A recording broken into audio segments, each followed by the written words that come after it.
Bismillahirrahmanirrahim. Elhamdülillahi Rabbil alemin. Ve salatu ve selamu ala seyyidina Muhammadin ve ala alihi ve sahbihi ecma'in. Welcome all to this our webinar series on this beautiful day before Ramadan. And with all my heart, I say Ramadan Mubarak to all of you, to all Ummah, to all humanity. I do pray for to God for Ramadan brings peace, prosperity, health to all of us. In those difficult times, we all need the barakah of Ramadan, inshallah. So today we have a guest from India. You all know Professor Hamidullah Marazi. But let me remind you once more, Said Nursi had a purpose-driven life. Even he was a very young man, very young scholar. In his late 20s, he has a project in mind. He supposed with this project he can save the future of Ottoman Empire and also the future of Muslims through education. So today we will talk about his project of what he calls Madrasah Zahra. Let me, although Professor Marazi does not need an introduction because he's a well-known scholar in the world, not only in India, in the Muslim world, also in the West, with his studies. And Professor Hamidullah Marazi is a professor and head of Department of Religious Studies. He has taught at JNU, Kashmir University, and Central University Kashmir for the 30 years to deliver lectures on comparative religions, Islam, and interreligious dialogue, Islamization of philosophy, epistemology, religious disciplines, etc. He has visited more than 100 universities and academic institutions of India and the world, and also he's visited Turkey for many times. So he's familiar with Turkey, he's familiar with Said Nursi, and he also, I remember him when he attended the Madrasah Zahra conference in 2012, almost 9 years ago. He also presented an excellent paper there. Today he will continue his reflection on Nursi's project of Madrasah Zahra. And he has written more than 40 books on Islamic philosophy, epistemology, world religions, and interreligious dialogue, peace, and Islamic contributions to civilization, science, and technology. He was the resource person in several workshops conducted by Triple IT Malaysia at Malaysian and Indonesian universities from 2014 to 2015. He is an expert on Said Nursi's thought, and he has delivered several keynote lectures on Nursi, Turkey, and India, and Malaysia.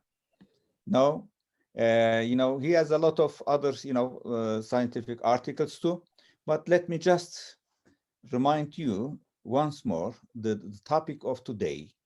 Professor Marazi today will talk on the Nursian holistic approach to education in modern times in light of competing models. It means it again, as you see from his CV, from a comparative perspective. In fact, Madrasah Zahra model presented by Nursi stands for integration of knowledge, and his view that religious subjects should be taught in the secular schools, maktabs, and that the positive sciences in the religious schools, madrasa, so that the students of secular education are salvaged from irreligious behavior to religious schools from bigotry are very progressive. So these views still are relevant for Muslims because in the Muslim societies and countries, when we look at with a holistic perspective, everyone is still looking for a coherent educational system.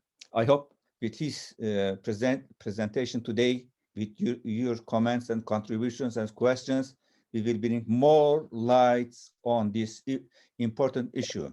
Professor Hamidullah, welcome, and the floor is yours, sir. Assalamu alaikum wa rahmatullahi wa barakatuh. Bismillahir Rahmanir Rahim.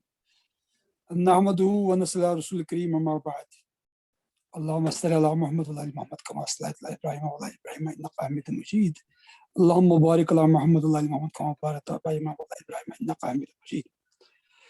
First of all, I would like to appreciate and pay my greetings to all my brothers in Turkey and other parts of the world who are present at this very important occasion.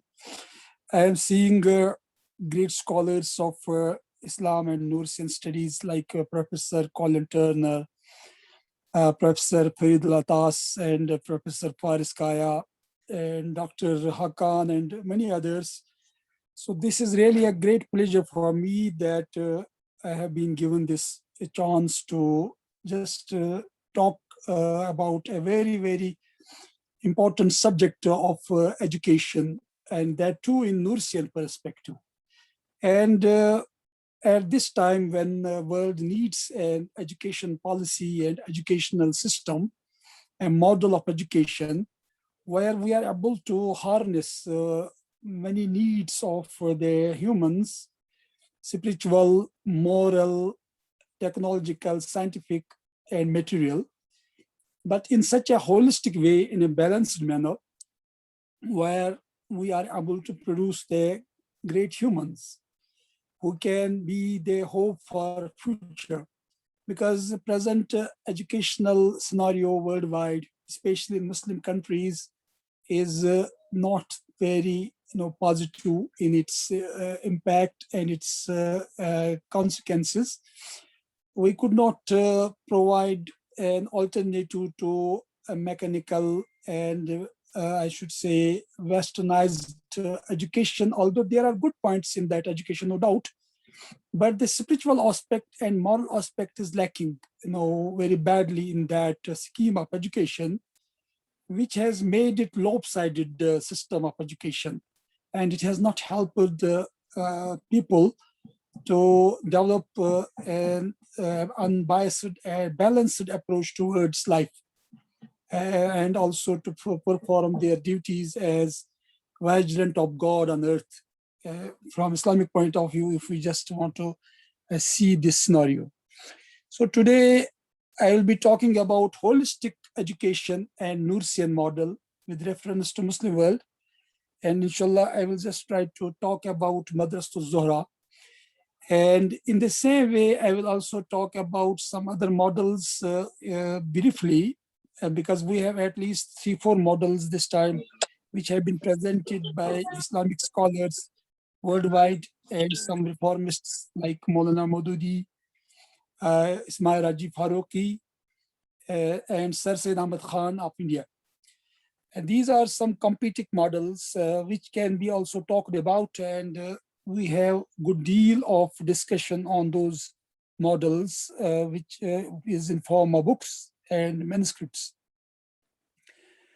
The holistic approach to science as displayed by Nursi suggests that he has been always supporting some form of integration of knowledge, though not its present form propounded by Ismail Raji Faruqi, or which is commonly known as Islamization of knowledge.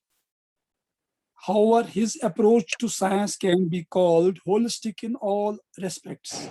I think that the prophetic model of education and training of the community depicted in the Quranic verses indicating tilawah, tazkiyah, ta'lim, al-kitab, and ta'lim al-hikmah has been lurking somewhere in the mind of Nursi when he presented his educational scheme in form of Madrasah Zahra. I have compared this Nursian model with that of the 3 models of Sir Said Maulana Maududi and Ismail Raji Faruqi elsewhere, and have found this model the best suited to all the spiritual, moral, scientific, technological, and dialogical needs of the Muslim community. Because apart from scientific, moral, and technological requirements, we need dialogue also in modern times with other communities, because Islam is being debated everywhere, but Muslims are not present in those dialogues. So we need to open up the gate for dialogue with other communities of the world and try to accommodate ourselves in this changed circumstance worldwide, where Islam has to also play a very important and positive role. Moreover, it caters the needs of modern technological know-how and makes us to build a balanced personality which is sound both in body and spirit. So Madrasah Zahra model presented by Nursi stands for integration of knowledge, as I have already mentioned, and his view that religious subjects should be taught in the secular schools, maktabas, and that the positive sciences in the religious schools, madrasas, so that the students of secular education are salvaged from irreligious behavior, the religious scholars from bigotry, and are very, very progressive ideas. Moreover, his ideas about the integration of science and technology with education are very futuristic and rewarding, given the pathetic situation of Muslims in the educational field worldwide. The unique civilizational features of Madrasah Zahra model make it a most suitable and culturally viable model for Muslims in its global perspective also. Therefore, studying this model in depth is highly desirable in the context of the consumerist tendencies emerging in the sphere of education and technology alarmingly, with no exception of Muslims and non-Muslims, by relegating spiritual and moral values to margins. Nursian model provides an alternative which meets the demands of modern times, but does not neglect the much needed values the education should imbibe to face the challenges in the wake of aggressive atheism, plague of materialism, and scourge of naturalism, etc. We should not forget that Nursi criticized his own conception of modern science as it was formulating during the new Said period. So he was always thinking on this subject of education and his concept of education, science, technology, and knowledge. And he used to modify with the passage of time his ideas also. And that was his greatness. So he was not static in his thought. And he was very pragmatic, and he was very open to new challenges of the times. And that makes his thought more relevant over times, which are also volatile. But he still did not deny the utilization of the findings of modern science, especially the use of modern inventions. Thus, there was evolution in the views of Nursi's intellectual perspective, which tended to downplay the findings of modern science in the interpretation of the religious texts sometimes. Nursi admitted this lapse in the later stages of his intellectual life and held it to be an error he once defined as polishing Islam. It is true that Nursi realized some of the shortcomings of modern technology and science, but this realization does not reflect a comprehensive critique of it. For example, Nursi arrived at the conclusion that modern science is not interested in meaning, but it is lost in dealing with the details of the material reality. He also realized the fact that modern science is literalist, but instead of relating this literalism to the quantification of science, he rather identified it with material causality and formulated his intellectual discourse for its rejection. Said Nursi had a different perspective on science, we can say. He argued that Islam is the master and guide of the sciences and the chief and father of true knowledge. For integration of knowledge, his view is that religious subjects are taught in new secular schools, as I mentioned already, and that the positive sciences are taught in the religious schools, madrasas.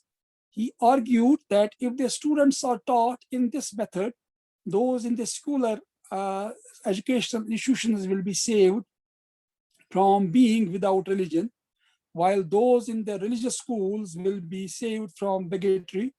A beautiful combination of scientific and religious science as envisaged by Nursi can be seen from this statement, quote, "The light of the conscience is the religious sciences. The light of the mind is exact sciences. Reconciliation of both manifests the truth. The student's skills develop further with these two sciences. When they are separated from the former, superstition and from the later corruption and skepticism is born." So this is a very beautiful statement he has made. Nursi is not depreciative of modern scientific advancement, unlike many traditional clerks. We have many scholars in Islamic world who have denounced some of the important achievements of science, but Nursi in that sense was very practical, and he was realistic as well. He thinks that the scientific revolution is an exceedingly important turning point in the history of human intellectual endeavor, and visualized that it set the standard for intellectual and scientific activities in modern times, encompassing even the domain of religion. This view seems very close to the view of Iqbal, who has said that West is moving to the spirit of science created by Islam in the earlier times. This was warranted by the notion that Islam could not remain oblivious to intellectual inquiry, as it was itself the act of knowing. He wanted to integrate the science of modern times with Islamic thought. But his theory of integration was the new exegesis of the Quran to be written almost exclusively in light of the findings of modern science, and he tried to put it into practice with an added enthusiasm. He designated the project as Miraj al-Quran, the Quranic ascension, and advocated it as one of the genuine modes of approaching the truth alongside the three traditional stands of Islamic thought and spirituality: Sufism, Tasawwuf, Islamic philosophy, Hikmah, and scholastic theology, Kalam. He showed the importance of precision and clarity in interpretation, which has been brought forth by modern science, while as for the first generation of Muslims, only reason was available. What needed to be done was the integration of the findings of this new science into the method of Miraj al-Quran and interpretation of the Quranic verses in their light. He thought that his exegesis was supported by objectivity and universal validity of modern science. But still, this project did not materialize in the manner Nursi wanted and gave way to a different project. The Rasail Nur project came to light as a continuation of it, though with different orientation, also describing itself a noticeable high level of objectivity. In this project, instead of relying on the findings of modern science and composing it in the form of a systematic commentary of the Quran, Nursi preferred to rely on his inspiration, which, as he defines it, reflected his close reading of the Quran. Knowledge based on the divine revelation, and which also takes into account scientific developments, will surely bring more good than evil. According to Nursi, the miraculousness in the Quranic verses is the eloquent language of the Quran. It is not to be searched for in Greek philosophy, or if you are a free thinker, see now how ancient philosophy and science have imprisoned minds within the walls of some errors and thrown them into abjection. However, the new scientific approach has brought down the walls of that prison. It is clear that the key to the treasure of the aspects of miraculousness in the Quran is the eloquent language of the Quran itself. It is not to be searched for in Greek philosophy. Here, Nursi seems very close to Dr. Iqbal, who has even challenged the philosophy of Plato and called it, his philosophy is having some sheep-like elements, and he Gosfand the Kadim, he called him the old sheep. And he said that Quran is anti-classic, and it lays much emphasis on action than only speculation. For sure, the greatest obstacle which causes us to suffer misery in the world and the Westerners to be deprived of happiness in the hereafter, and which causes the sun of Islam to be eclipsed, is the supposed conflict between some outer aspects of Islam and certain established scientific facts. This is strange, to say the least, for how can something be in conflict with the very phenomenon that has given rise to it? For it is Islam which has given, shepherded the sciences and even given birth to many of them. Yet the fallacy of conflict between Islam and science continues to prey on our minds, driving many to hopelessness and serving to close the doors of knowledge and civilization to many Islamic adherents. In addition to the claim of objectivity, we should mention another important premises which influenced his intellectual perspective in a just important way, the linear conception of scientific progress. Here he seems to be very much close to the viewpoint of Ibn Khaldun, who has talked about historical progression in linear aspect. Badiüzzaman was conscious that mind, knowledge, and science became dominant in this age. Even if teachers do not mention Allah, he attracts attention to the properties of each scientific aspect showing Allah. He shows the events in the branches of science like economy, astronomy, philosophy, physics, and chemistry as evidence of the existence of Allah through detailed explanation. Only this view of Said Nursi shows that he has a philosophy that sees belief and science and the education of them as interrelated. Said Nursi observed all scientific events through the eyes of a theologian, and he explained his approach successfully within the boundaries of the reasoning of the mind. He states that the Quran included exact science and encouraged them. The decree of Islam about the outcomes of science is important in that it shows what causes those results. The approach of science that neglects belief in Allah and overlooks the place and function of religion brings about a literal meaning, that is, viewing beings on behalf of themselves in terms of cause. The scientific approach that takes into consideration the power of creation and effect of Allah is reflected to a signified meaning, that is, viewing things on behalf of Allah is the correct approach. So I am reminded about the statement of Professor Kamal Hassan that modern science talks about the creations, but never about creator, and what a great injustice. We should mold the science, says Nursi, brought from Europe and America, which in fact belongs to Islam, with the light of oneness and view it from the point of view of the contemplation and signified meaning mentioned by the Quran, that is on behalf of its maker and master. So he thinks that Islam is the maker and master of modern science, and this is a great idea he has propounded. Although there can be debate on this subject and some people have not accepted this view, but this is a very great idea, I should say. To carry out scientific studies with the name of Allah does not mean that mind is put aside or neglected. On the contrary, mind should step in to see the creative power of Allah.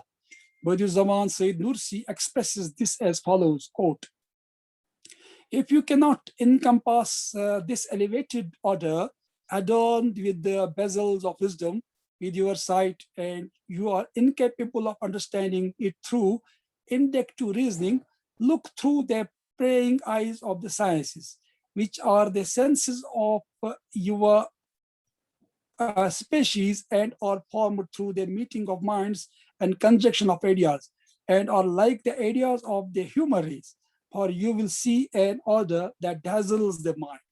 You will know too that each of the physical sciences discloses through the universality of its principles, the order and harmony, the more perfect than which cannot be conceived of, for there is a science to study every area of the universe, or there will be." So here I am reminded also about the saying of Francis Bacon, that little knowledge of philosophy and science may lead you to atheism, but when you go deep into it, you reach to God. So this is a realization which has dawned on some scientists as well, as Abdul Salam of Pakistan and other scientists as well, in some way We can see some element of such in brief history of time of Hawkins when he attended Vatican. Science consists of universal principles, and this universality demonstrates the beauty of the order. All their sciences demonstrate a total, all-embracing order. Each is a shining proof pointing to the benefits and fruits hanging in bunches from the links of the chains of being, indicating to the instances of wisdom and advancement concealed in their changing states. Their sciences raise the banner of divine unity and testify the Maker's purpose and wisdom. And that reminds us about the Quranic verse, "Inna fi khalqis samawati wal ard wa ikhtilafil layli wan nahari laayatin lil albab allazina yazkuruna Allaha qiyaman wa qu'udan wa ala junubihim wa yatafakkaruna fi khalqis samawati wal ard rabbana ma khalaqta hadha batila subhanaka faqina azaban nar." So this can be the attitude of a believing scientist belonging to any denomination. When sciences are accepted as evidence for the existence of Allah, the union and the inseparability of religion and science become obligatory. This principle should form a basic starting point in terms of educational policy. Buddhism draws attention to two sources in searching the truth: prophethood, that is the truths that prophets convey, and the views that philosophy puts forward. According to him, when our philosophy is based on religion, it is known that only material development is not enough to reach real civilization, and that spiritual development parallel to it is also necessary. So here we can understand the viewpoint of Al-Kindi, Yaqub Al-Kindi, that both philosophy, science, and religion leads to Al-Wahid Al-Haq, the only true being. And Zahra Nursi is echoing his ideas, but with added emphasis. He makes a social determination, emphasizing that in Asian countries, religion and heart surpasses matter.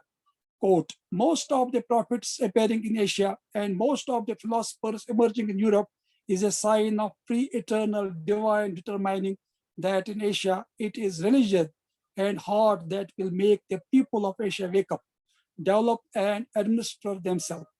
Philosophy and wisdom should help the religion and the heart. They should not replace them." So very important point. And in modern times, we find that in the Western context, religion has been replaced by philosophy or science. If we quote August Comte, that there are three stages. First stage was theological, second is metaphysical, and third is positivistic. But in case of East, it has been different way to see the things, that religion has remained intact there. And this is the actual situation, that religion has to play the role of heart and science as eye and mind in that sense.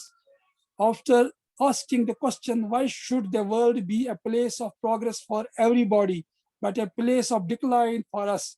Buddhism states that we progressed when we stuck to Islam, and that we went backwards when we slackened off. Indeed, he says the fact that European civilization is not founded on virtue and guidance, but rather on lust and passion, rivalry and oppression, and that up to the present, the evils of civilization have predominated over its virtues, and that it has been infiltrated by revolutionary societies like a worm-eaten tree, and are each like powerful indications and means for the supremacy of Asian civilization, and in a short period of time, it will prevail. So he was hopeful about the rise of Asia with its religious legacy. How is it that while there are such powerful and unshakable ways and means for the material and moral progress of the believers and people of Islam, and although the road to future happiness has been opened up like a railway, you despair and fall into despair and hopelessness in face of the future, and destroy the morale of the Islamic world? And in Europeans and everywhere else, however, it is the progress of them it is the world of decline only for the unfortunate people of Islam, he says, by saying that you are making a grievous mistake, since the inclination to seek perfection has been included in man's essential nature for sure.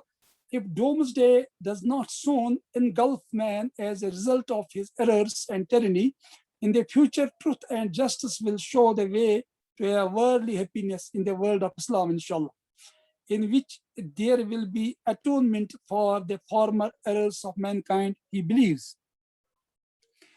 Elaborating upon the need for the change after the completion of Islam and the room for reformation in all aspects of life, including legislation and education, Nursi says, quote, "Sacred laws change according to the age. Indeed, in one age, different prophets may come, and they have come. Since subsequent to the seal of the prophet, his greater Sharia is sufficient for all the peoples in every age. No need has remained for different laws. However, in secondary matters, the need for different schools has persisted to a degree. Just as clothes change with the change of the seasons and medicine change according to disposition, so sacred laws change according to the ages, and their ordinances change according to the capacities of the people, because the secondary matters of the ordinances of the Sharia look to human circumstances. They come according to them and are like medicine. So this point is highlighted by many other scholars, as Iqbal has in his Reconstruction of Religious Thought said that ijtihad is the principle of movement in Islamic history and Islam.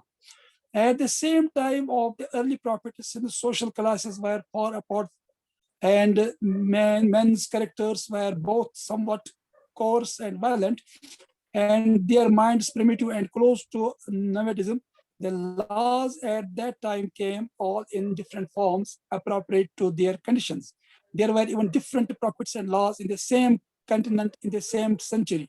Then, since with the coming of the prophet of the end time, man has though advanced from the primary to the secondary stage, and though advanced from the primary to the second stage, and through numerous revolutions and upheavals, reached a position at which all the human peoples could receive a single lesson and listen to single teacher and act in accordance with a single law.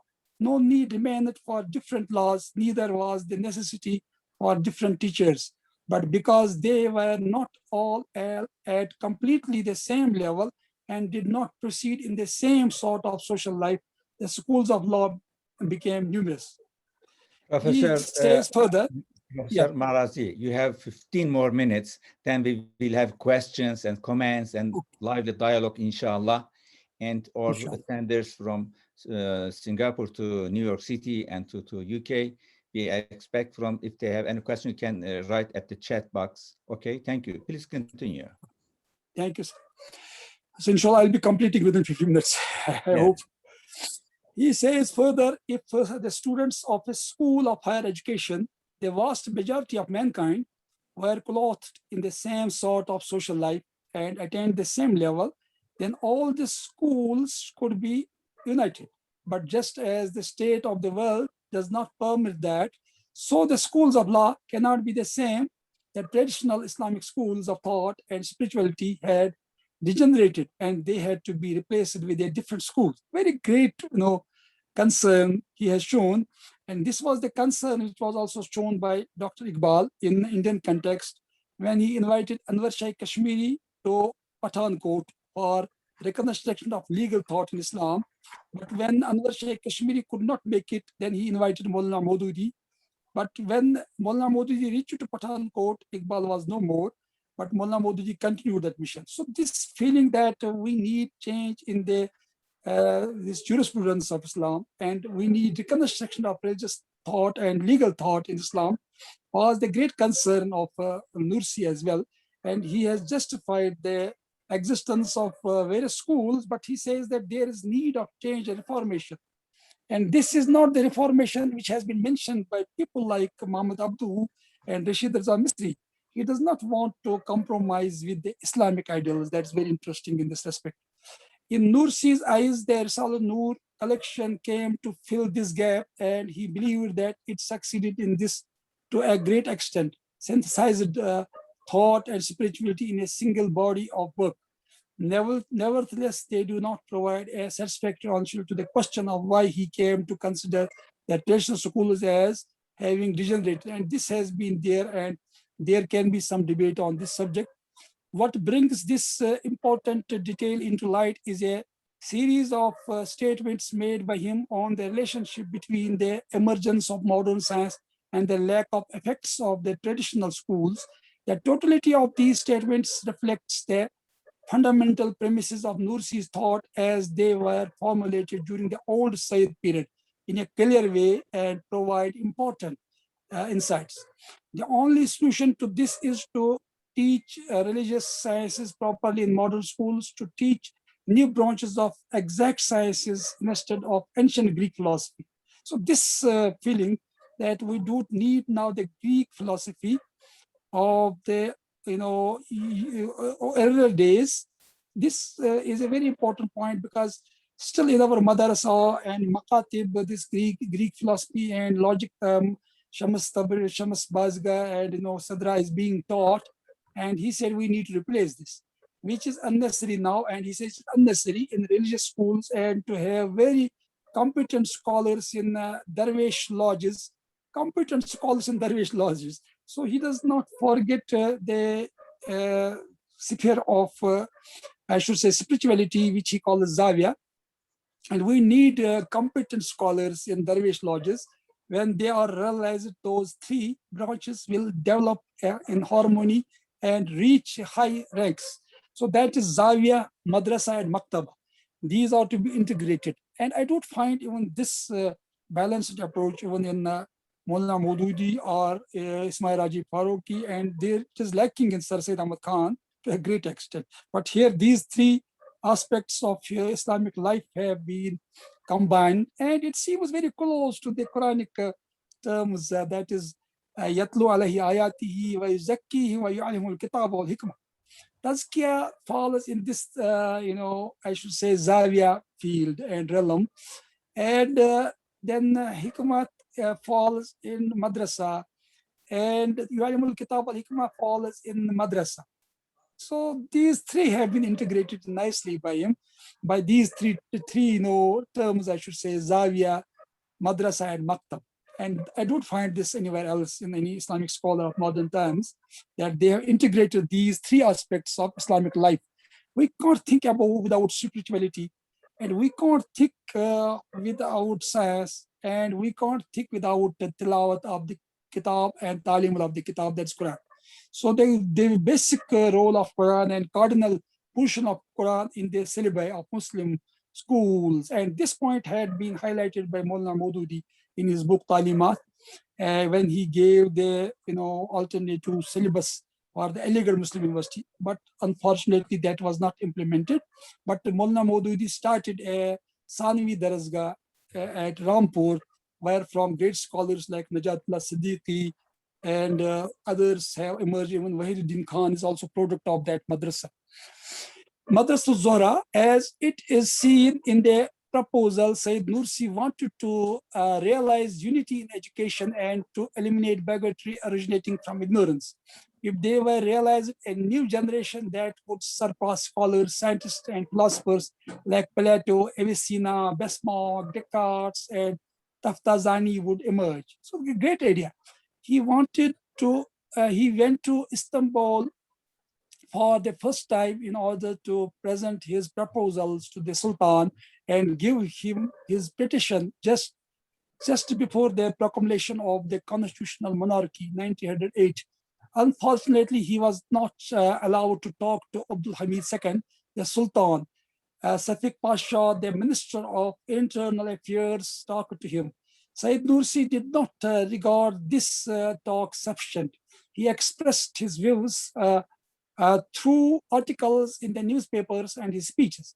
He wanted the Sultan to give importance to education instead of establishing cavalry troops, and to spend the taxes collected from people on treating ignorance. It's a great point. So we need to treat treat ignorance, very great idea, and rather than wasting our money on other decorative aspects. And this is the importance of education in his sight. The illness of the nation is ignorance.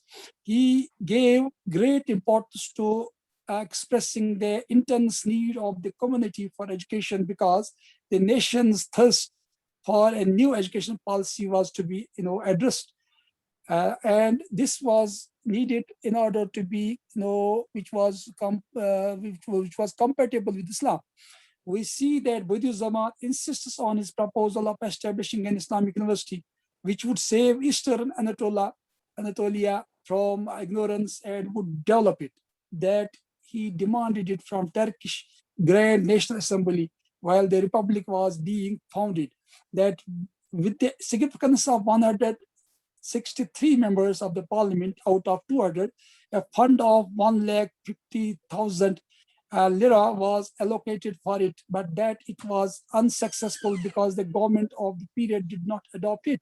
However, the Democratic Party government, which came to power in 1950, shows respect to the demands of people and to Said Nursi, established Erzurum University with this intention. Being glad with the opening of this university, Said Nursi said, quote, "My university would be like he wanted in the course of time. The higher education institution that was desired to be established was going to be in the triangle of one Diyarbakir, Bitlis. Alhamdulillah, I have visited this place. I had been to Bitlis, I had been to Diyarbakir also, and I saw also Nurs at that time when I was there in Turkey. And I saw even there some people showed me the place where he wanted to establish that university, alhamdulillah. It was going to serve primarily to the Anatolia and to the Middle East countries like Iran, Arabia, Egypt, Pakistan, Turkestan, and Afghanistan, mashallah. And it was going to render an important service to realize peace and fraternity. Had this university been established, the conditions of Islamic world would have been different. We would have not been dependent on other, universities, which have just cost us a great deal. So far as our culture and our values are concerned, Badiuzzama had an instinctive dissatisfaction with the existing educational system, which when older he formulated into comprehensive proposals for its reform.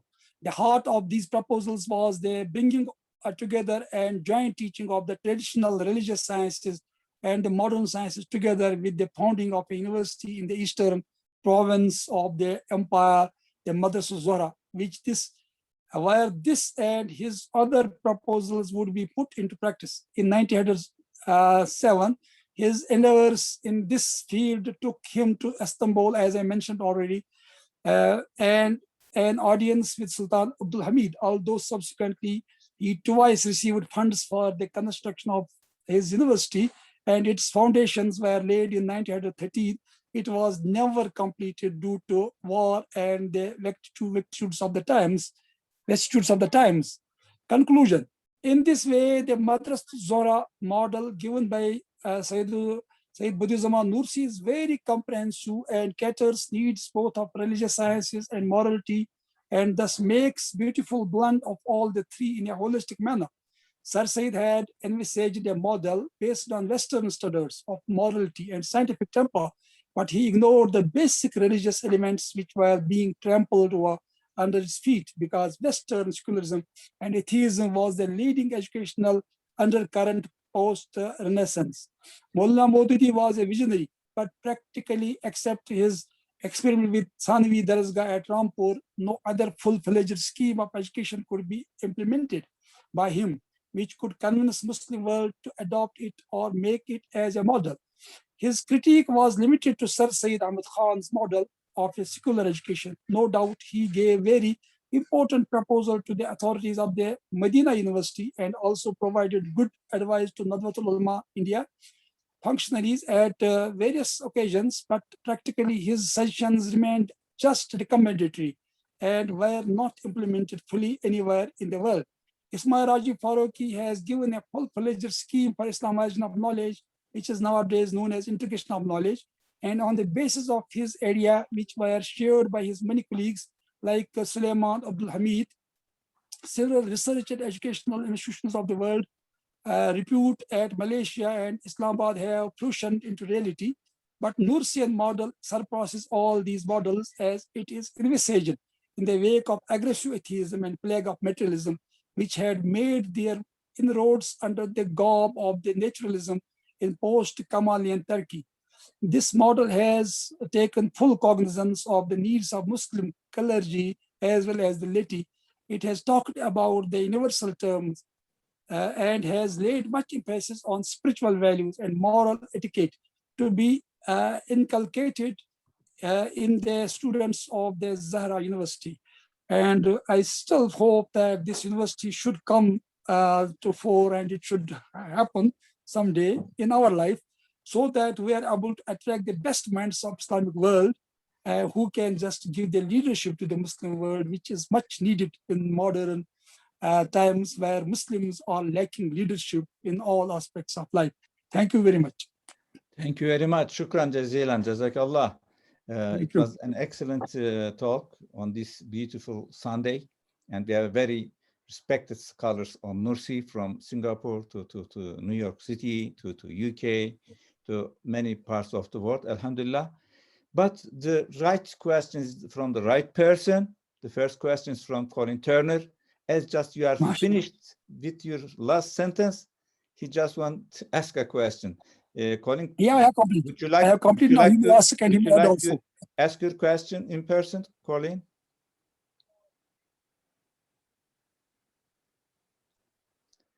Yeah, Colin, if you are not here, I want to read.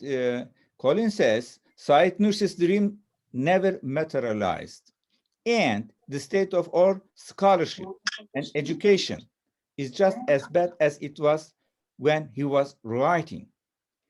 How can we help this dream of his to be realized today in our current context? How do you suggest that we reform Muslim scholarship and education? This is MashaAllah, great question by a great scholar, I should say, because I am very fond of his writings, Professor Colin Turner. And mashallah, he has done a very commendable work on Nursi, and we need his guidance at many places, no doubt. But just as a humble, I should try to humbly, I will just try to respond to this question, because the conditions Nursi was facing during his times, and such a very, I should say, trying conditions. 29 years of imprisonment, and I have visited those places where he was imprisoned and where he was living. And I was feeling so, I was feeling astonished also. He could do that much despite facing such hardships in life. And he was never given any, moment respite by the powers there be. Still, he could thought about such a project before that trial even. So that was great. And it is the duty of the posterity that they have to take up the ideas of their great visionaries, and then they have to practice those. I think that even Ismail Raji Faruqi could not establish his university on his own. His friends did that, and his students did that in Pakistan and in Malaysia. And although he was alive those days, and it could be done if the Nursi movement is, mashallah, a very great movement, international movement. And I have seen when I was in Van, there was international conference, and Professor Colin Turner also there present, mashallah, and he blessed us there. So I found there were people, they were ready to donate money and everything for that university. And one Professor Mustafa, he came to me that this is my dream. We want to establish that university, and we can give anything for that. So, but no, I feel that we all need to devote ourselves. We have to go there, and we have to settle somewhere and start that university. And that will be the realization of the dream of Nursi.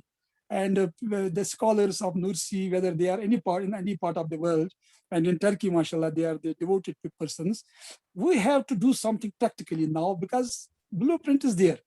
So this is possible, mashallah. When it was possible for the students and the colleagues of Ismail Raji Faruqi to establish Islamic University in Malaysia, and also for Sir Said Ahmad Khan in India, why not for the great nation of Turkey, mashallah, who have been the leaders of Islamic world, and they are going to again to be the leaders of Islamic world, inshallah, we are hopeful. So it is not difficult, inshallah, at all. And I have seen the devotion of the people to this cause in Turkey when I was there, and you have been there many times. So it is possible, but we have to take call. We have to take call, especially Nursi movement and Brother Faris Kaya and Dr. Ibrahim and Hakan and Ahsan and all friends and Ismail. I think that if we all, and we also are with them, it is possible, inshallah. Nothing is impossible in this world. Yeah, thank you very much. If you have other questions, you can ask in person.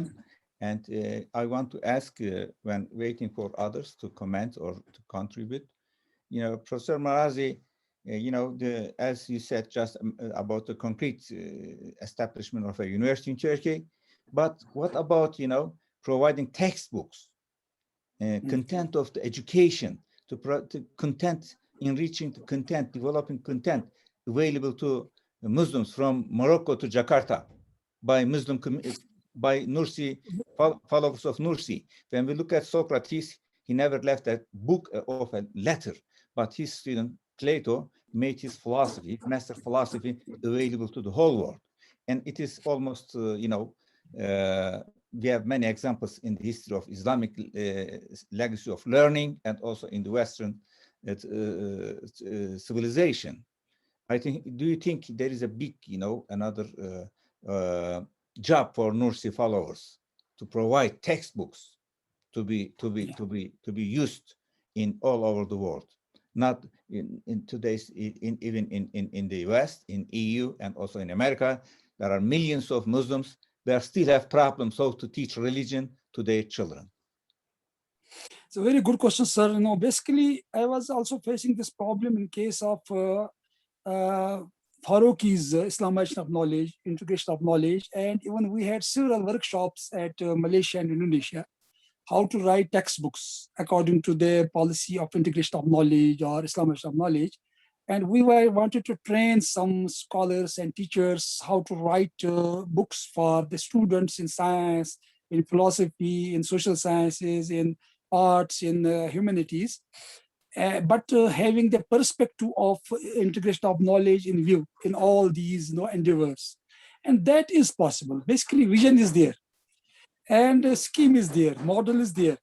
Now, it is not difficult, because nowadays in the world of Islam and other parts of the world where Muslims are in good number, good scholars we have, and established scholars we have, if they are given this task of preparing books in the light of Nursian vision of the holistic knowledge, integration of knowledge, that is possible, inshallah. And we need some workshops for textbook writing in light of the Nursian thought. And inshallah, there is vision. Vision is very important. In case of, for example, Marx gave books. He wrote books, but it was Lenin who put those all thoughts into practice. And with Iqbal also. Iqbal was a visionary, but his thought was put to practice by many other people. And it was only Sir Said Ahmad Khan who himself established a college. But in other cases, we find only vision has been given by people, even Ghazali and Ibn Rushd and others. They were the visionary philosophers, and they did not practically establish any school like that. So it is possible when vision is there, then books can be prepared according to that vision by the scholars, and then they can add something more to that, because Nursi had kept the option for that. So he was always having view on the development of thought in science, in philosophy, in culture, and other things. So there is scope for writing textbooks, inshallah, and we need workshops for that, And there should be concrete, steps which we have to take for that. And there should be the seminars, conferences, which should be focusing on various areas. For example, we have one that is Zawiya. Then we have Madrasah, then we have maktab. And then we have books on science from a Nursian point of view, then on technology, then on philosophy, then on ilmul kalam, then on ayat and other things.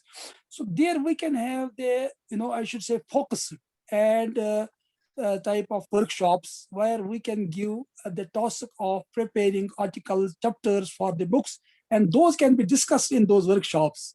And those can formulate those chapters, those can formulate as chapters of various books on, various schemes of education in natural sciences, in humanities, and in social sciences. That is inshallah possible if we have the resolve and we just think about this seriously. And it's not difficult, inshallah. That can be done, and we can employ, the good services of the scholars we have in abundance at many parts of the world, Yes. and even in the Islamic world as well. Thank you. Any other questions and comments? Professor Marazi. Yeah, I have Please, may I? Said Farid from Singapore, please go ahead. Yes, thank you. Thank you very much, Professor Marazi. A couple of things that you have mentioned, which I think is very interesting. First of all, you made a very brief mention about the idea of historical progression in Nursi. You said that Nursi had a linear conception of history. I'm just wondering whether you could explain a little bit about what you mean by that. What was his linear conception of history? That's one thing. The other thing is with regard to Islamization of knowledge. You mentioned Professor Faruqi several times. Could you say what you think are the important differences between Nursi's approach to knowledge and the people who are proponents of Islamization of knowledge? Obviously, Nursi didn't use the expression Islamization of knowledge, but would he have agreed with the contemporary proponents of Islamization of knowledge, or does he have a different conception of knowledge? Yes, but I think that's it for now. Thank you. MashaAllah, Thank a you. great Thank question you. from a great mind. Yes. First of all, I should say that this Islamization of knowledge term has been first used by, Naqib al-Tas. So, mashallah. And in his Islam and secularism. So credit goes to him, and he has his scheme about that. That was a little bit different from, Ismail Raji Faruqi. He did not agree with everything what Ismail Raji Faruqi said. We have to also see the differences. But so far as your first question, sir, was concerned, is that about linear approach. So since Quran has the approach that we have to progress from one level to another level. So as I may put it like this, for example, there is one level of tazkiyah. First is tilawah, then there is tazkiyah, then there is talim, then there is hikmah. Talim of kitab, then hikmah. So Quran creates such type of linear approach to life, as well as education, as well as training, and every other aspect of life. So since Nursi was well versed in Quran, alhamdulillah, and Quran was his light and his mission in his life. And Quran had that impact on him, where he could think in the linear terms, not the I should say these cyclical terms, as we find in the case of especially the Indic religions, scholars of Indic religions. They have this cyclical approach where there is no progression that way, and there is no, and even the thought of Nursi, there was progression in that sense. So linear thought means that his approach of history was linear, was that there is progression from one stage to another stage. It does not go back. It does not go back to its earlier stage. It keeps on progressing. It keeps on changing with the passage of time, but in light of the Quran. So this eternal impact of the Quran on the thinking of people according to the needs of the times, which were unfolding, and which is unfolding in the universe also, in this cosmos. So he was having eye on that. So we find that his approach in life, as well as about his view about history, was linear, because that was going from one progression to another progression, and there was always a change in that, transformation in that. So he did not stick to one position about, and there were many Nursi, old Sayyid and new Sayyid, and all these things. So in that context, I am saying, and that is very close to Ibn Khaldun's approach of linear history and other things. And that there's even, as Ibn Khaldun has mentioned, that this life and that life get integrated and the progression continues in this way. It is not cyclical. We don't come back to the world or we don't come back to the earlier positions, but we keep on progressing on intellectual lines, on spiritual lines, on moral lines, and we grow, in all aspects of life. In that sense, although we can't call it linear in the strict sense of the word, but we can just use this term. And so far as the second question is concerned, that's a very interesting question. So far as Islam knowledge and Nursi's approach to education is concerned, there is difference. No doubt there is difference. In Ismail Raji Faruqi's approach, we find only the reformation in social sciences. When he does not talk about natural sciences much. He says we need to reform social sciences, and then he does not talk about spirituality at all. Rather, he says that two aspects, that is Sufism and Shiaism, has been brought by the Orientalists into the fore. Otherwise, these were not needed in that sense. And he hardly talks about spirituality or Sufism or such type of other concepts which are pertaining to mystical, or I should say such aspects which are mystical in nature. So in this way, esoteric aspects of Islam he has not talked. Secondly, his approach was limited to the scholars or the students who are studying the West. He has not talked about the conditions of Muslim world that much, and his model was for those people who were Western, educated in Western education, and who had been exposed to that world. He has not talked much about Muslim world, what type of education system should be there. Although there were other people, they have added some aspects to that. So in this way, there are some difference, but there is separate. So far as separate is concerned, he was also trying that Muslims should try to avoid the influences from the Western education, which are negative in many ways, so far as the morality and the Islamic belief system is concerned, because that is getting affected by that, and people are turning to atheists, and they are becoming more and more westernized in their understanding, and they become oblivious of their own realities. In that sense, there was some compatibility. Although Nursi has never used the term Islam of knowledge, and his approach seems more tolerable and accommodative, Nursi's, and he does not want to change everything of science in that sense. He says this science, whatever is existing, it has this value. It has also contributed a great deal. We don't need to change it altogether, transform it altogether. We can avail it. But so far as Ismail Raji Faruqi's, his approach was we have to just Islamize everything in that way, even science and concepts, and then unity of life and unity of thought and unity of being and unity of knowledge. And these points he has mentioned, that although we can see there are some compatibilities also, and there are some divergences and convergences in both thoughts, but there are differences as well. But I think, as I have mentioned, that Nursi's approach is more accommodative, and it caters the needs of cultural needs of Muslim world. That's very important. Cultural needs also, and also historical needs of Muslims, because he is not oblivious of the spiritual legacy of Muslims and spiritual past of Muslims. Although he calls tasawwuf as fruit. So, but he does not say that we should depend on tasawwuf for everything. And he says even had there been Abdul Qadir Jilani and all the Sufis, they would have also invited people to Quran and Iman and faith rather than tasawwuf. So he is very much clear, but he does not neglect spiritual dimension of education. That is the difference, mainly. And there may be others, you may also add something, because your knowledge and your information can also help us and make us more understand this problem, very integrated problems. Thank you very much. Can I maybe respond to that? Yes, if there's please. No one. Please go ahead. Yeah, just a couple of things regarding the idea of historical progression. The linear idea of history.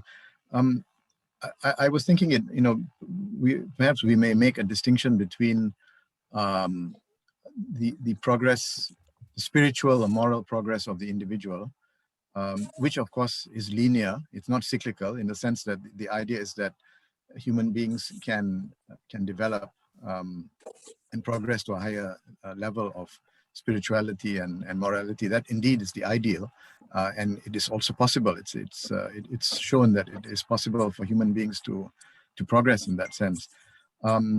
But when it comes to progress of society, I'm not sure if we can say that Ibn Khaldun had a notion of linear progress of society. His theory of the rise and decline of states was actually cyclical.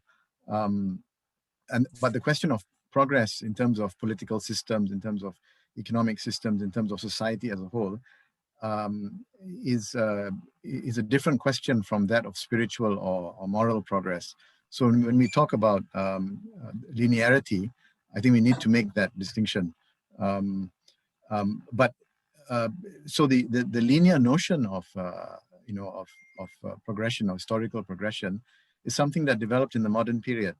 And it's interesting to ask whether, to what extent Nursi was a product of that. Did he have that idea of linearity in terms of the development of society? But I think the pre-modern period, the pre-modern position of Muslims was actually not linear, because I think there is a view that as time goes by, as history progresses, there's a regression. There's a regression in the in the Islamicity of polities, of systems, of society. The further away you move from the from the period of the Prophet and the Sahaba and the early generations. But it's interesting to ask the question about Nursi, because he was born in the modern period. Yeah. Thank you. Can I just add a little bit?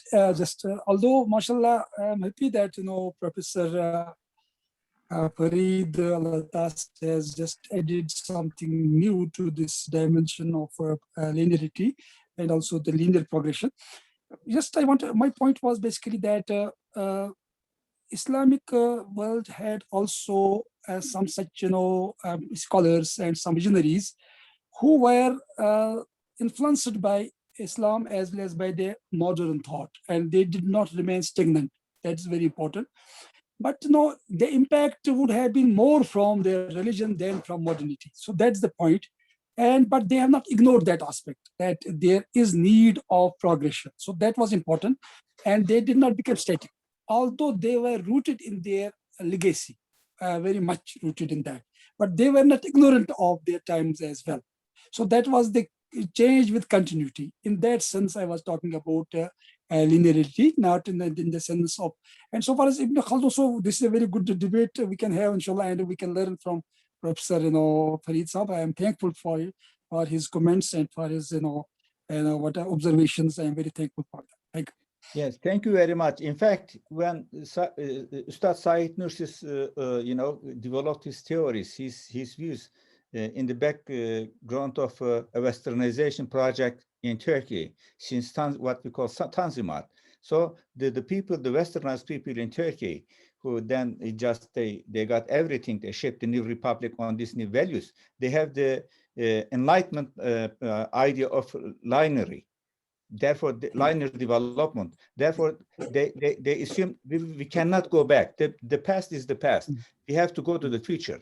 In this respect, you start criticize them. He just said we can create the future with a creative and critical mind on the or value systems, on the Quranic value systems.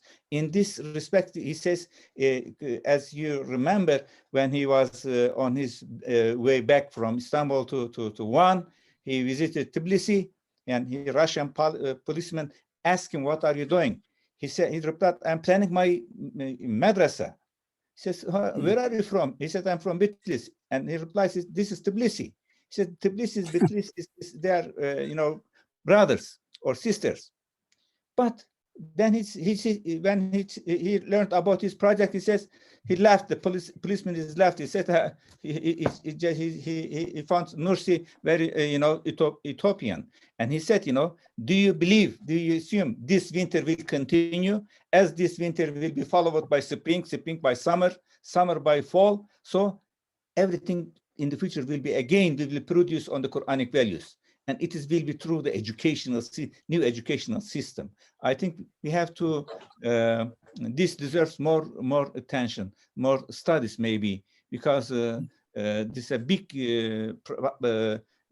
chasm between Nursi and his, opposition. people, the westernized people in Turkey. And there in is Professor Recep Gündoğan from Harran University. He says he's one of an eager scholar working for the realization, materialization of Madrasah Zahra University. He says, inshallah, we are doing our best to realize this. We wish all success to these brothers. Yes. Is there others who can ask questions or comments on this issue?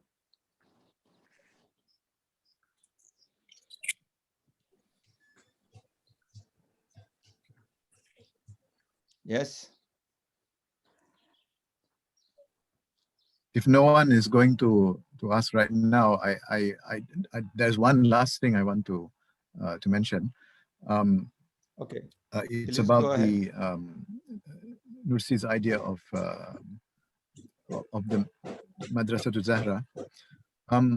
You know, one of the difficulties I find when we discuss these issues is that the discussion is at a rather high level of abstraction, or rather, should I say, it's you know, at a level of generality where it's difficult for me to envisage what the system would look like, because when we speak at the level of generalities, I think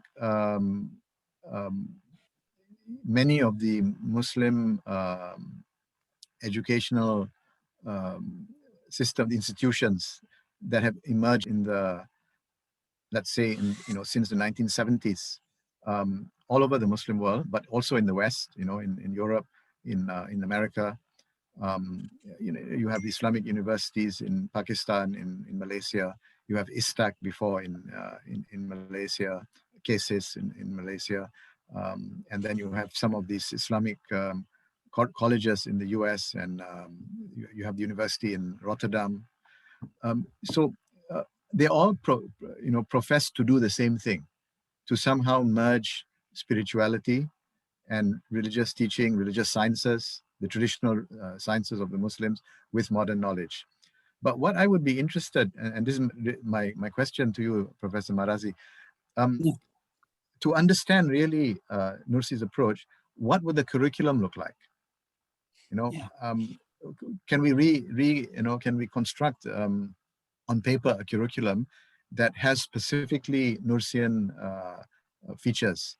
And then, of course, related to that is what would the philosophy of education that guides a modern day, let's say we were to establish Madrasah Zahra today, what would the philosophy of education that underlies this madrasa look like, in terms of the epistemological issues, in terms of pedagogical issues, in terms of when I say pedagogical issues, what would Nursi's views be on the adab of teaching and the adab of learning? There's a long tradition of that, but most of this these works are from the pre-modern period. The Bab al-Ilm of al-Ghazali, Ibn Khaldun's chapter on education, al-Zarnuji and Ta'lim al-Muta'allim, and so on and so forth. Most of them come from that period, from pre-modern period. So what would Nursi's idea on the adab of teaching and learning look like for today? Yes. Thank you. Professor Marazi, before you reply, I also here we have Professor Alparslan also joined us, and also Professor Necati Aydın is also with us. They also can comment after you, because they are they have been working on the epistemology of Nursi for a while, and in fact they also put it in practice with the summer schools project. They can maybe contribute if they want. Please go ahead. Just to, basically this is a very good question, mashallah, very practical question and very good question. And but I have made some study of 4 models of education. Some of these models have been put to practice. Sir Said's model, Mullah Maududi's model, Ismail Raji's model, and then the model which was envisaged by Nursi. And that's the article I have read that in Malaysia. That was in Telangana University, and there was Professor Kamal Hassan was also there, Professor Faris Kaya and others, they were also there. Mashallah, I was also there. And that has been published now. And I have just given that how this model is different from those three models. And it is more holistic, it is more inclusive, because philosophy of education is very clear there. He is right, Professor Farid Al-Atas is very right, that mostly we need to develop our pedagogy, and that was not talked much by Nursi about pedagogy. And then also epistemological aspect of, because this has been my subject. I have worked on Imam Ghazali and Ibn Rushd and others. And then in modern times also on this Ismail Raji Faruqi and others, and Maulana Maududi. And I know that this aspect has been not highlighted to the extent it should have been. But there is scope in the light of the overall scheme of Madrasah Zahra. We can develop the pedagogy accordingly, because philosophy of education is very clear in this whole scheme. And epistemological, for example, the categories of knowledge, that is wahy, and then there is intuition, and then there is ilham, and then these points have been discussed by Nursi as well. And this can be developed, and we have to take help from other experiments Muslims have made in modern times. Because we can't just depend only on one model in that sense, but the major vision will be from Nursian model, no doubt in that. But we can take help from other models also, which are Islamic models, and then we can incorporate new ideas into that, and then we can develop. It is possible. Inshallah, curriculum can be made very easily. It's not problem, because vision is there, and the philosophy is there, and the teleological aspect of education are there. The purpose, objectives, and motives of education are there. And even we can take help from our old scholars also. Imam Ghazali also, they are relevant in many ways. We can't say that they have not remained relevant to modern times also. And even Mullah Rumi is being, that his book is the bestseller in USA nowadays. So we can take help from our old training principles of our own educationists and philosophers of Islam. And even Nursi has not ignored many aspects of that. So those can be worked out, and that is textbook workshops we need, where we can have, I should say, marathon programs, and there can be mind-boggling sessions we have to conduct for this. And definitely we'll come out with different type of curricula, and then we can have also books and textbooks also this, and the vision will be there, and this is possible. It is achievable.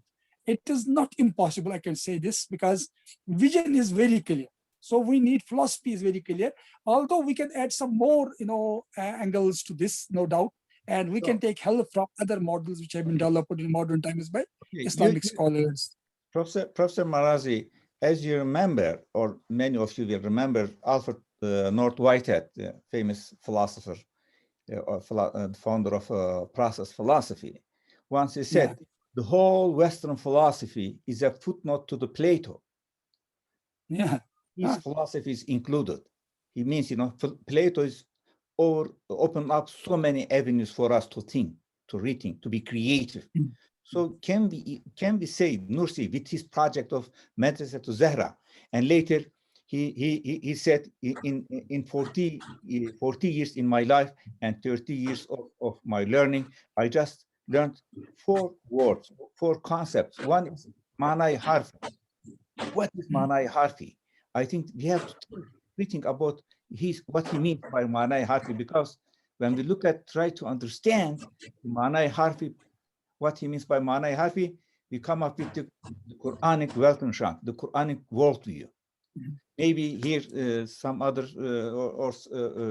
professors, they can make comments on this. As I am moderator, I just want to hear from you. Right. Anybody want to talk? Ibrahim Hocam, I can make some comment. Please go ahead, Nejati. Yes. Okay. Assalamu alaikum. Sorry, I was able to partially follow because of other engagement, but I listened to similar presentations when Professor Marazi made it to our program before. Here's a few things I want to share. So I think it's, first of all, it's a great thing. It's a very, ambitious goal, and I see Professor Marazi is very much dedicated to such ambition. I think that's some things that we need to really appreciate. But being engaged in such activity for I think almost 5 years with Dr. Alparslan, and trying to see how we can develop some content. I think we need to really, be aware of the challenge that we face. It is not that easy as it looks like. So we need to, it seems like, yes, Nursi, give some guidance, give some basis for us, but to take it from there and to turn into education material and alternative, educational paradigm and with curriculum, with the textbook, it is a big project. And first, of course, the first things that you need to have someone who really study and well understand from, again, philosophy, epistemology, ontology, pedagogy, and then once they really, get on the board and come together, I think that they could come up with something. My experience is that I really think it goes beyond any single individuals to really accomplish such great project. I think it seems like we need to really bring more people who are into the topic to come together and to engage in, a more dialectical, critical thinking type of thing to really see what is the best way to go. Because we have some models, and I think it's mentioned that begin with such same ambition, but end up not, end up being really no different than the existing ones in terms of its outcome. And therefore, I think we have to recognize the challenges, and in this regard to to see how we can work together to come up with some things. My understanding is to really, the starting point is to have intellectual groups of scholars who will be dedicated to this topic from different angles, and they come together on some regular basis to exchange their ideas and findings and work in a division of labor collaboration, and then they might come up with something. Otherwise, I really think that like, let's say we have this 5D thinking, we come up with something. Now the question is, who's going to really use it and apply that, and how they do that? It's not that easy. So you think it's great that you come up with some things, and not everyone agree with you, because particularly they live in modern times and they have different, they have been educated in different way. So to reach out them, we need to really be well versed, in the existing secular worldviews and the alternative one, and try to see how we can, come up with something based on, what Nursi is actually has written in his books. That's my take on that. Should I respond a little bit? Thank you, Najati. Yes. Is there anybody else? I can make a few comments also. Oh, mashallah. Assalamu alaikum. Wa alaikum salam. I'm sorry. I have been giving seminars all week at 5 o'clock. I thought this seminar is also at 5 o'clock. So I have waited, and then when I was saying, how come Dr. Farid is asking questions? It's just starting. So I realized, I guess, the impact of philosophy. And I am sorry, but I would like to reply to Professor Farid's question, actually. If Ustad was able to establish his madrasa, his university, then we would be able to see what kind of thing he was projecting, but he didn't. And unfortunately, he did not also explain how he would have done it. So as a result, what we have to do is just try to understand the complete collection of the Rasail and try to get his mentality from that. And out of that, maybe we can construct a philosophy of education on the basis of which we can develop our curriculum also. So I have been working on this, of course, and what I can do I would like to speculate on this and give you his project right now. If he was able to establish, number one, he would establish it as an advanced study institute. Namely, he will not take any undergraduate students. He would get graduate students who knew Arabic very well. This is number one. And then he would start teaching them, you know, the classical Islamic, you know, curriculum. Now, this curriculum is very well known, you know, but knowing what Ustad says, especially in Muhakamat, he would most probably teach them high level of balagha, the Arabic balagha, bayan, ma'ani, those sciences which are totally forgotten today.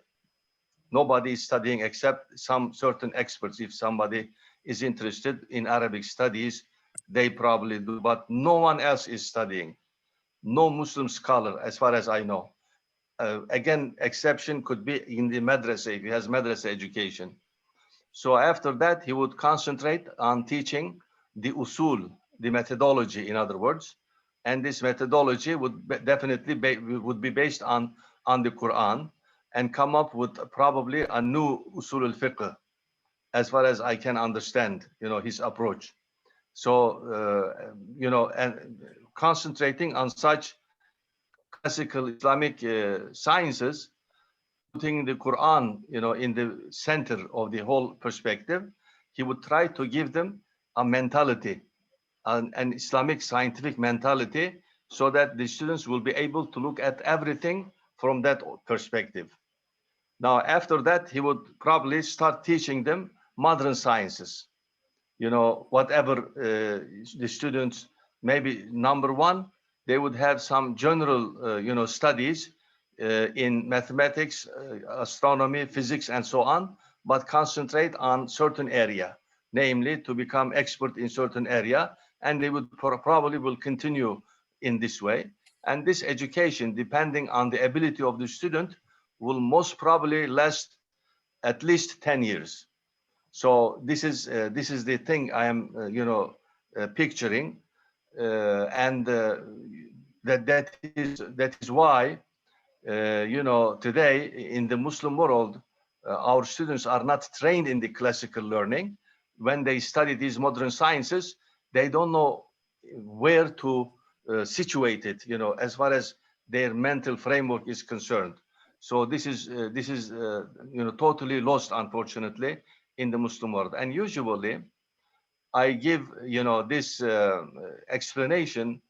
Our friends, they object, they say, if, you know, the students, they study the old classical sciences, are they going to be, you know, an imam, or to give fatwa, a mufti, or something like that? I am saying that please look at the back Islamic history, you know, take any scholar, and please, you also think about this. You know, do you think Ibn Sina had a different education than al-Ghazali? When you think, you can see. And in Ibn Sina, he tells us what kind of education he had. It is exactly the same education as al-Ghazali, nothing different. And al-Farabi, the same. Ibn al-Haytham, the same. Khawarizmi, the great mathematician. They all had the same, exact same, you know, education. The only thing, you know, after they completed their university education, their higher education, they went into an area in which they were interested and study and become more expert in that area. However, they really very well know all of the sciences that, you know, in Islamic, like usul al-fiqh, tafsir, you know, hadith, Quran, most of them also, including Ibn Sina, al-Ghazali, all other scholars, they were hafiz. They knew the Quran by heart. And today, I don't know any physicist, Muslim physicist who is a hafiz, or an engineer who is an hafiz, or any other scientist, you know. Even many of those who are experts in Islamic sciences, you know, they are also not hafiz. They don't really know So that is why the Quran is extremely important.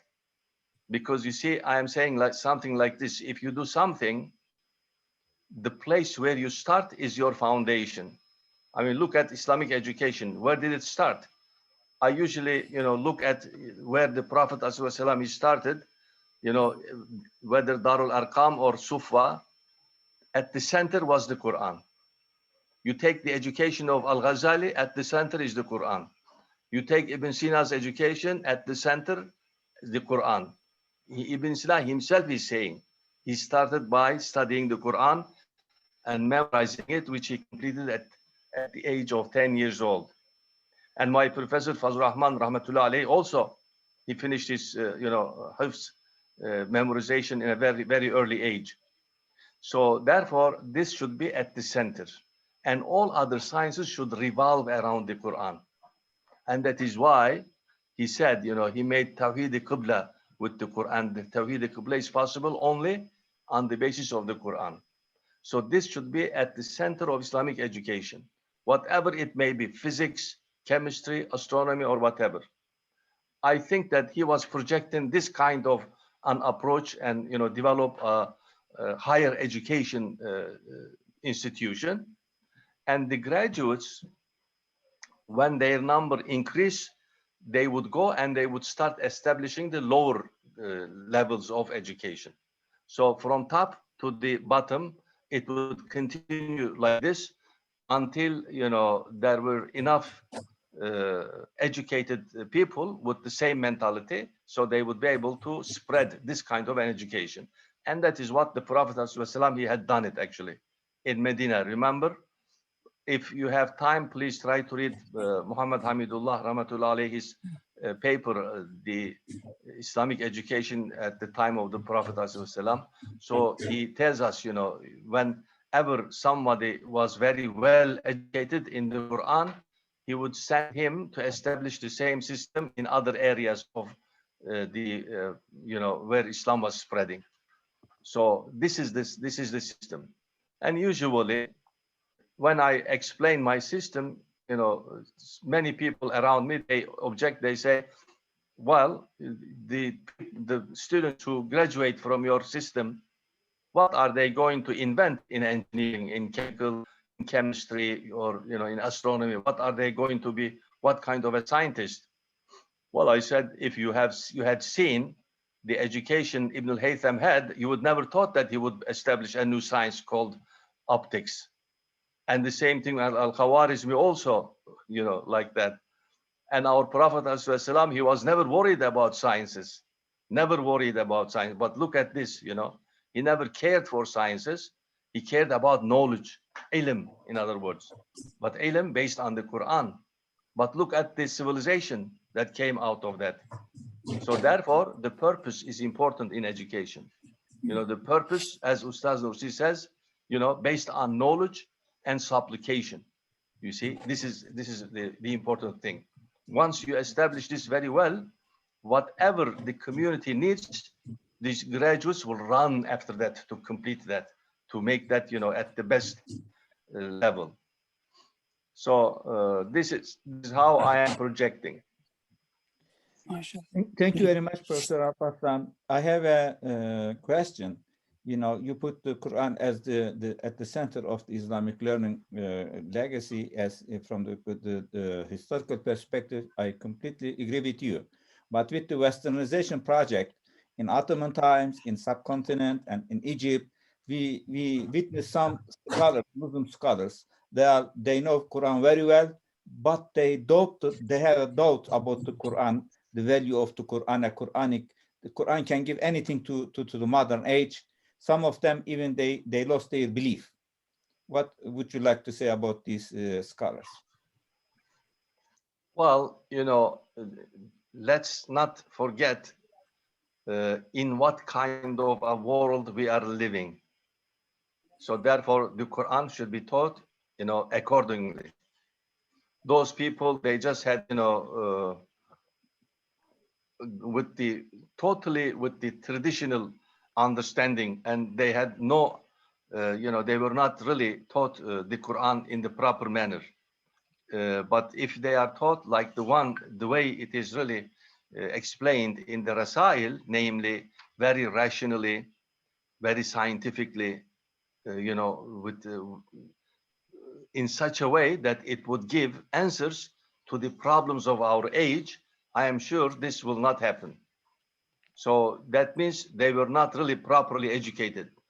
Just knowing the Quran like a parrot will not help you at all. So it should be taught properly, the way that Ustaz is doing in the Rasail. Just I wanted to add a little bit here. Yes, It was, mashallah, very Dr. insightful. Marazi, would you like to add Yeah. final Yeah, remarks just because we are running out of time? Yes. Sure. Just basically, whatever brother Allah Parsalan has said, I agree with him. And if we just even think in modern times that there have been some scientists of the Islamic world like Abdul Salam. I have heard him myself in Aligarh Muslim University. He gave 2 lectures there. He said, when I was working on the unification of theory, unification theory about the physics and physical laws, Quran came to my rescue, he said. And he quoted Quranic verse, Lan tara fi khalqi rahman min tafa. So this verse of the Quran gave impetus my theory of unification. And it helped me. And in the same way, Murad Hoffman, one of the great German scholars, reverts to Islam. His book, Islam the Alternative, he has also mentioned these facts there. That science, their scientific activities and their scientific understanding was strengthened by Quran. There are, as you said rightly, Professor Ibrahim, that there are some people, when they learn something about Western philosophy, and they are not well rooted in Islamic study, they are not well rooted in Quran. Their study of Quran is secondary, but their study of West is primary, because they are more, interested in the philosophy and science, and they have not imbibed themselves with the Islamic Quranic values, and they have never been serious about understanding Quran by its actual language, that is Arabic. And in case of Iqbal, when he went west, he became more Muslim. He said that Musalman ko Musalman kar diya tufani Maghrib ne. That Muslims became more Muslims when they went west. So science has strengthened their faith. And there are other such scholars also in the Islamic world who were not, their faith was strengthened by science rather than weakened. But when the knowledge is very little of Islam, and we have not seen Islam from the original sources, and Orientalist books have been our source of inspiration, then these problems start taking place. Otherwise, I believe that the Nursian model, because he was well versed in Islamic legacy and Quranic Weltanschauung, as you said rightly. So, and then he was also knowing what are the modern challenges, what are modern problems. And then he was facing also that modern world and the consequences of the, I should say, the regimes of the times.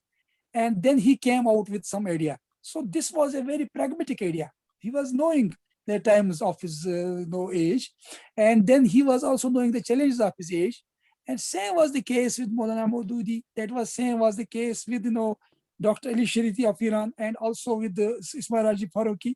And they just came out with the solution. But they never forgot the aspect of the Quran and Islamic teaching in Islamic studies, or in scientific studies, or social science studies. I think that this is possible in modern times also.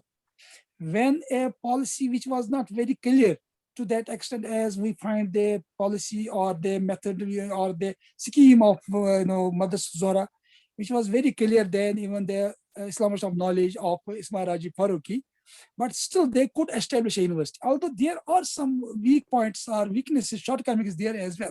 Nothing is perfect in that way, but they could establish a university. So when there was a clear vision, and that was about 100 years back, and it was better vision than the vision of Ismail Raji Faruqi, Maududi, and even Sir Said Ahmad Khan.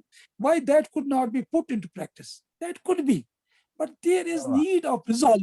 And as Professor Najati has rightly said, we need to work more and more on this, and just to have mind-boggling sessions and come with some concrete sessions so that we can make those practicable in the ground as well. So with these words, I think that we should not feel pessimistic, that it is possible.